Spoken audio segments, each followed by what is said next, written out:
Naghandog ng awitin ng bandang Papuri Ansam sa programang Count Your Blessings sina Congresswoman Cherry Umali at Dr. Kit de Guzman at kanila ring ibinahagi kung paano sila ginagamit ng Panginoon sa pamamagitan ng musika. Ayon kay Pastor Justin, isa sa mga miyembro ng banda, nagsimula ang Papuri Ansam noong nakaraang taon matapos siyang ma-inspire na buuin ng banda habang siya ay nakikinig sa salita ng Diyos. Kaya't agad niya itong isinangguni sa kasamahan niyang pastor na si Pastor Jun Legaspi.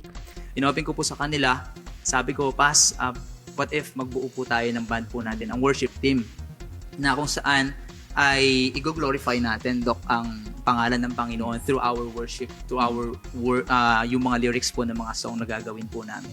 And of course, doon po nagsimula at napag-usap-usapan po namin, ito buo tayo. And then sa biyaya po ng Panginoon, naging matagumpay yung aming pag-create po ng band po na ito.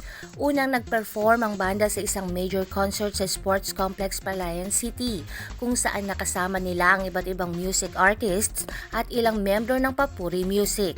Para kina Youth Pastor Reinhard Laigo at John Vincent Embuenga, malaking pagbabago ang naidulot ng pagiging miyembro ng banda dahil sa kabila ng pagiging abala bilang estudyante at sa kanilang ministry, ipinagpapatuloy nila ang paglilingkod sa pamamagitan ng musika at mas napapalalim umano nito ang kanilang pananampalataya sa Panginoon.